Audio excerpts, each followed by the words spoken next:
श्रीमन्नारायण नारायण नारायण श्रीमन्नारायण नारायण नारायण श्रीमन्नारायण नारायण नारायण।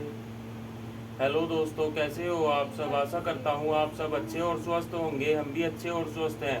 सभी दोस्तों को नारायण नारायण नारायण। चलो आज हम शिव पुराण का अगला अध्याय शुरू करेंगे। उससे पहले कृपया हमारे वीडियो को ज़्यादा से ज़्यादा शेयर कीजिए, लाइक कीजिए और सब्सक्राइब कीजिए। चलो अब हम शुरू करते हैं। जय हो ब्रह्मा विष्णु महेश, आपकी सदा ही जय जय होवे। ओम नमः शिवाय, ओम नमः शिवाय, ओम नमः शिवाय। जय हो गणेश जी महाराज की जय, शिव जी महाराज की जय, माता पार्वती की जय, नंदी महाराज की जय। आज का हमारा अगला अध्याय 17वां अध्याय है। 17वां अध्याय है हमारा आज।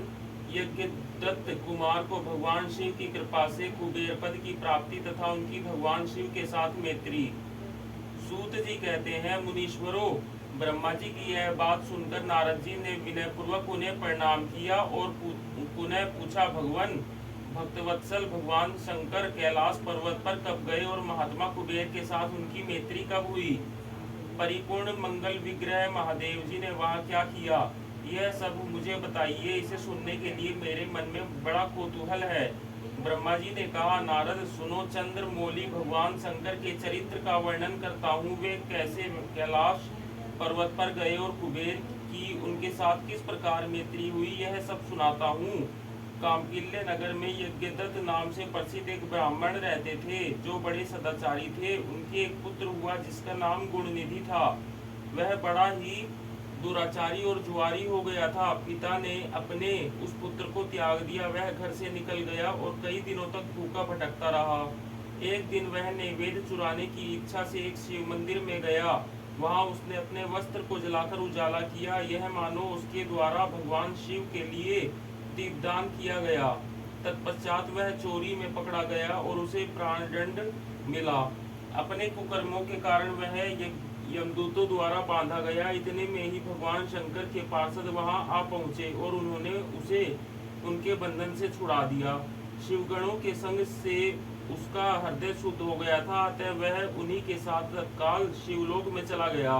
वहां सारे दिव्य भोगों का उपभोग तथा उमा माहेश्वर का सेवन करके कालांतर में वह कलिंगराज अर्दिम का पुत्र हुआ। वहां उसका नाम था दम। वह निरंतर भगवान शिव की सेवा में लगा रहता था। बालक होने पर भी वह दूसरे बालकों के साथ शिव का भजन किया करता था। वह क्रमश युवावस्था को प्राप्त हुआ और पिता के परलोक गमन के पश्चात राजसिंहासन पर बैठा। राजा दम बड़ी प्रसन्नता के साथ सब और शिव धर्मों का प्रचार करने लगे। भूपाल दम का दमन करना दूसरों के लिए सर्वथा कठिन था। ब्रह्मांड समस्त शिवालयों में दीपदान करने के अतिरिक्त वे दूसरे किसी धर्म को नहीं जानते थे। उन्होंने अपने राज्य में रहने वाले समस्त ग्रामाध्यक्षों को बुलाकर यह आज्ञा दे दी कि शिव मंदिर में दीपदान करना सबके लिए अनिवार्य होगा। जिस जिस ग्रामाध्यक्ष के गांव के पास जितने शिवालय हो वहाँ बिना कोई विचार किए सदा दीप जलाना चाहिए। आजीवन इसी धर्म का पालन करने के कारण राजा दम ने बहुत बड़ी धर्म संपत्ति का संचय कर लिया। फिर वे काल धर्म के अधीन हो गए। दीपदान की वासना से युक्त होने के कारण उन्होंने शिवालयों में बहुत से दीप जलवाए और उसके फलस्वरूप जन्मांतर में वे रत्नमय दीपों की प्रभा के आश्रय हो अलकापुरी के स्वामी हुए। इस प्रकार भगवान शिव के लिए किया हुआ बड़ा सा भी पूजन या आराधन समयानुसार महान फल देता है। ऐसा जानकर उत्तम सुख की इच्छा रखने वाले लोगों को शिव का भजन अवश्य करना चाहिए। वह दीक्षित का पुत्र जो सदा सब प्रकार के धर्मों में ही रचा पचा रहता था, देवयोग से शिवालय में धन चुराने के लिए गया और उसने स्वार्थवश अपने कपड़े को दीपक की बत्ती बनाकर उसके प्रकाश से शिवलिंग के ऊपर का अंधेरा दूर कर दिया। इस सत्कर्म के फलस्वरूप वह कलिंग देश का राजा हुआ और धर्म में उसका अनुराग हो गया। फिर दीप की वासना का उदय होने से शिवालयों में दीप जलवाकर उसने वह दिक्पाल का पद पा लिया। मुनीश्वर देखो तो सही, कहाँ उसका वह कर्म और कहाँ यह दिक्पाल की पदवी, जिसका यह मानव धर्मा प्राणी इस समय यहाँ उपभोग कर रहा है। तात यह तो उसके ऊपर शिव के संतुष्ट होने की बात बताई गई। अब एकचित होकर यह सुनो कि किस प्रकार सदा के लिए उसकी भगवान शिव के साथ मित्रता हो गई। मैं इस प्रसंग का तुमसे वर्णन करता हूँ। नारद, पहले एक पद्माकल्प की बात है। मुझ ब्रह्मा के मानस पुत्र पुलस्त्य से विश्वा का जन्म हुआ और विश्वा के पुत्र वैश्रवण कुबेर हुए। उन्होंने पूर्वकाल में अत्यंत उग्र तपस्या के द्वारा त्रिनेत्रधारी महादेव की आराधना करके विश्वकर्मा की बनाई हुई इस अलकापुरी का उपभोग किया।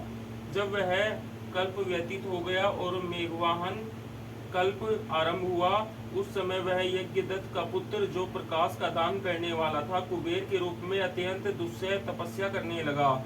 दीपदान मात्र से मिलने वाली शिव भक्ति के प्रभाव को जानकर वह शिव की चित्त प्रकाशिका काशिकापुरी में गया और अपने चित्त रूपी रत्नमय प्रदीपों से 11 रुद्रों को उद्बोधित करके अनन्य भक्ति एवं स्नेह से संपन्न हो वह तन्मयता पूर्वक शिव के ध्यान में मगन हो निश्चल भाव से बैठ गया।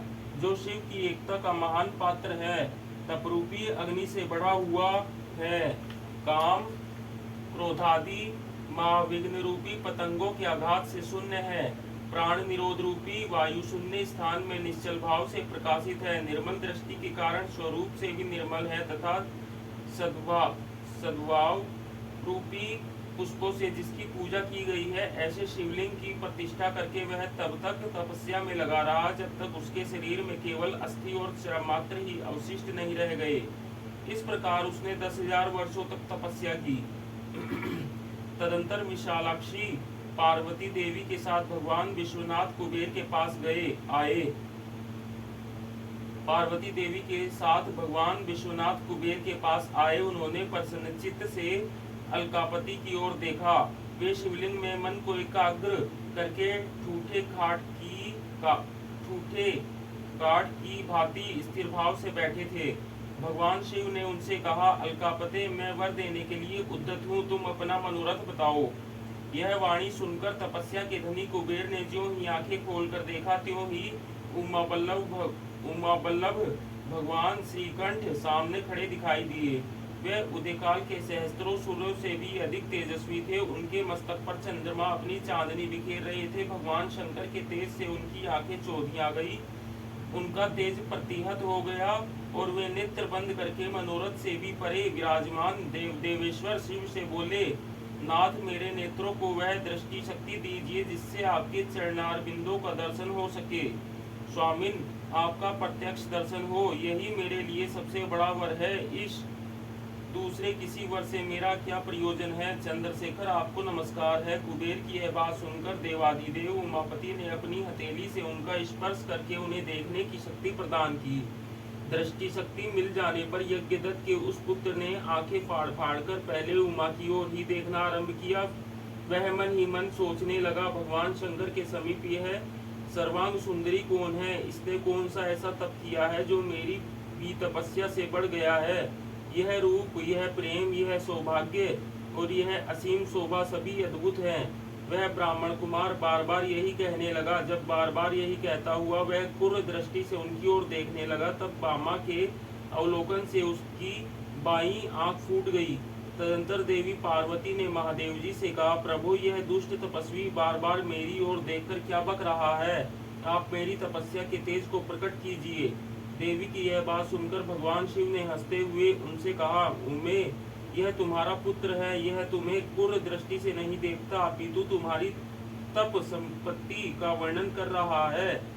देवी से ऐसा कहकर भगवान शिव पुनः उस ब्राह्मण कुमार से बोले, वत्स, मैं तुम्हारी तपस्या से संतुष्ट होकर तुम्हें वर देता हूँ।